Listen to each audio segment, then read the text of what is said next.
Hello friends, સ્વાગત છે મારા વાનગી ખજાનામાં. હું ભાવનાબેન રાઠોડ. હવે ના દાળ ચોખા પલાળવા કે ના આથો લેવો, ઇન્સ્ટન્ટ બનાવો પોચા જાળીદાર બટેટાના ઢોકળા અને સાથે સ્પેશિયલ ગ્રીન ચટણી પણ બનાવશું. જો મારી આ રીતે બનાવશો એટલે પહેલી જ વારમાં તમારા ઢોકળા બનશે પોચા રૂ જેવા. તો ચાલો બનાવીએ બટેટાના નવા જ ઢોકળા. તો નવા બટેટાના ઢોકળા બનાવવા માટે અહીંયા મેં 2 નંગ બટેટા લીધા છે. બટેકાની છાલ ઉતારી લેશું. અહીંયા બટેટાની છાલ ઉતારી લીધી છે. તો બટેટાના ટુકડા આપણે ડાયરેક્ટ મિક્સર જારમાં જ ઉમેરશું. બંને બટેટા સમારી અને મિક્સર જારમાં લઈ લીધા છે. હવે એની સાથે જ એક મોટા મરચાંના ટુકડા ઉમેરશું. મરચાંનું પ્રમાણ તમારા ટેસ્ટ મુજબ તમે વધારે કે ઓછું કરી શકો છો. થોડું આદું ઉમેરશું અને સાથે 6 થી 7 કળી લસણ પણ ઉમેરી દેશું. લસણ ના ખાતા હોય તો સ્કીપ કરી શકો છો. અને બટેટા અને બાકીની સામગ્રી સરસ પીસાઈ જાય ને એ માટે આપણે પોણો કપ દહીં પણ ઉમેરી દઈશું. દહીં અત્યારે જ ઉમેરવાથી બટેટા બિલકુલ કાળા નહીં પડે અને ઢોકળા તમારા એકદમ મસ્ત તૈયાર થશે. દહીં મીડિયમ છે, ઘરનું જમાવેલું જ છે, વધારે ખાટું નથી.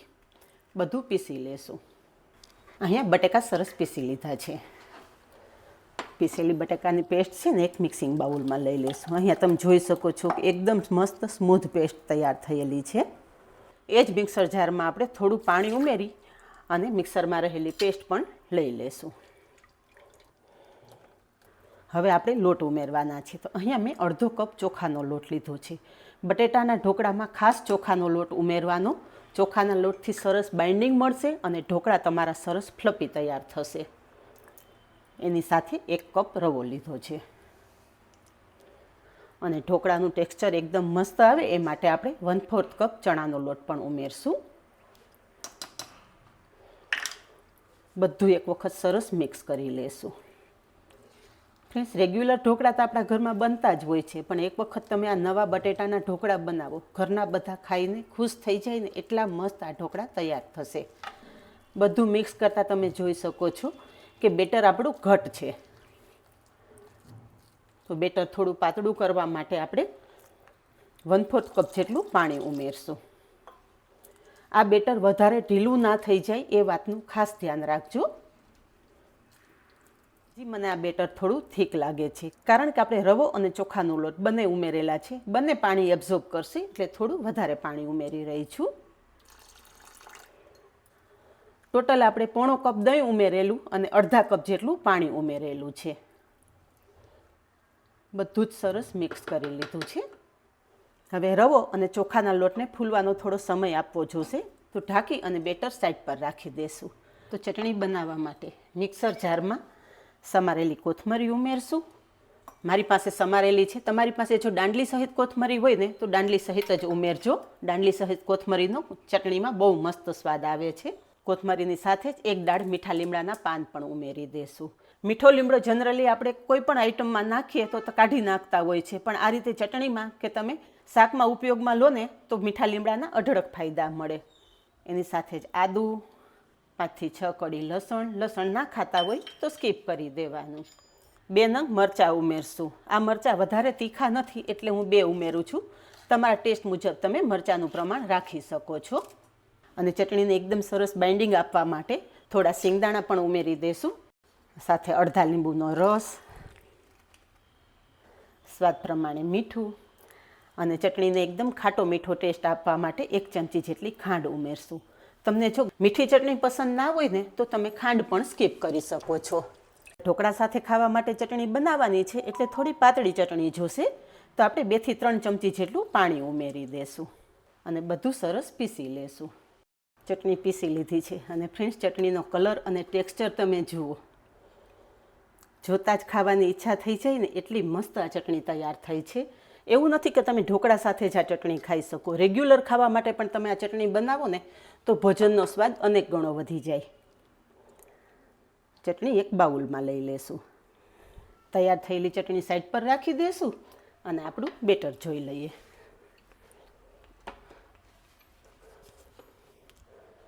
તો અહીંયા તમે જુઓ, ચોખાનો લોટ અને રવો સરસ ફૂલી ગયા છે અને બેટર આપણું સરસ ફ્લપી તૈયાર થઈ ગયું છે.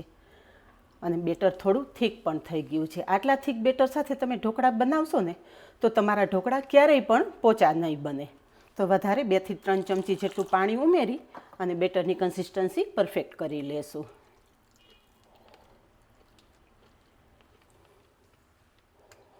હવે આ ઢોકળા ઠંડા થયા પછી પણ ગળામાં અટકે નહીં એ માટે 2 ચમચી જેટલું સિંગ તેલ ઉમેરશું.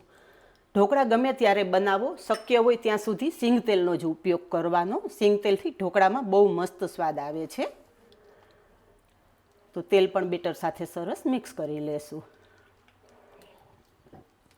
આ બધી પ્રોસેસ કરો ત્યાં સુધીમાં તમારે ઢોકળા જેમાં સ્ટીમ કરવાના હોય ને એમાં પાણી ગરમ કરવા મૂકી દેવાનું. હવે બેટર સાથે સ્વાદ પ્રમાણે મીઠું ઉમેરશું અને સરસ મિક્સ કરી લેશું. તમારે જો પીળા ઢોકળા કરવાના હોય તો આ ટાઈમે તમારે હળદર પણ ઉમેરી દેવાની. પણ જો તમે ઇન્સ્ટન્ટ ઢોકળા બનાવતા હોય ને તો તમારે હળદરવાળા પીળા ઢોકળા કરવા હોય ને તો તમારે ઈનોનો ઉપયોગ કરવો પડશે. કુકિંગ સોડા ઉમેરી અને જો તમે આ ઢોકળા તૈયાર કરશો ને તો લાલ સ્પોટ થઈ જશે. અત્યારે આપણે કુકિંગ સોડાનો ઉપયોગ કરીને જ બનાવીએ છીએ. તો અડધી ચમચી જેટલા કુકિંગ સોડા ઉમેરશું અને એની સાથે અડધા લીંબુનો રસ ઉમેરી દેશું.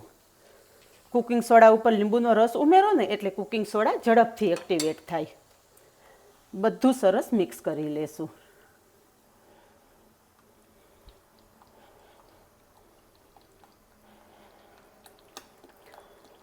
એક જ ડાયરેક્શનમાં આ રીતે ફેટી લેવાનું એટલે કુકિંગ સોડા બધા બેટર સાથે સારી રીતે મિક્સ થઈ જાય. બસ તરત જ તેલથી ગ્રીસ કરેલી થાળીમાં આપણે બેટર ઉમેરી દઈશું.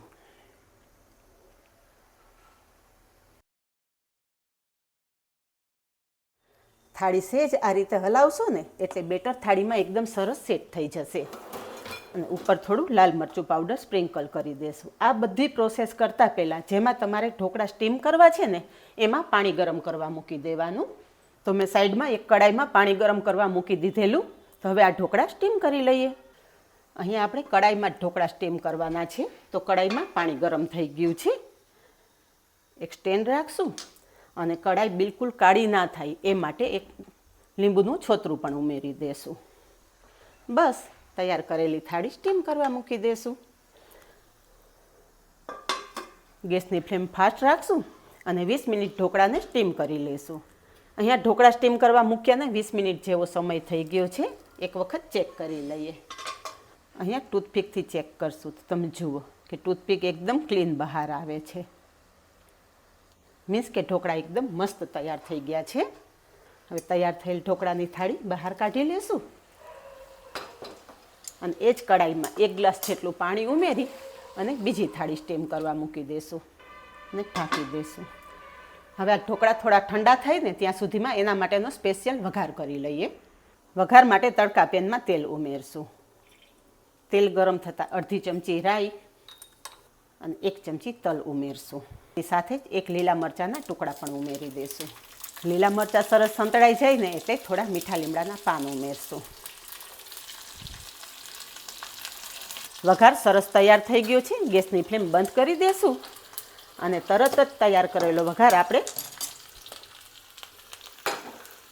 ઢોકળાની થાળી ઉપર રેડી દઈશું.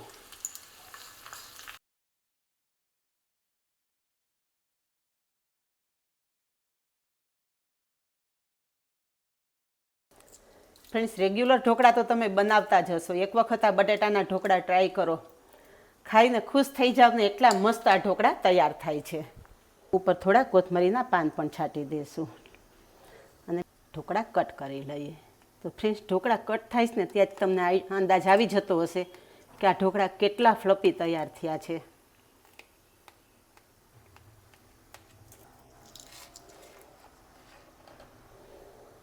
વાવ ફ્રેન્ડ્સ, જાળી તો જુઓ.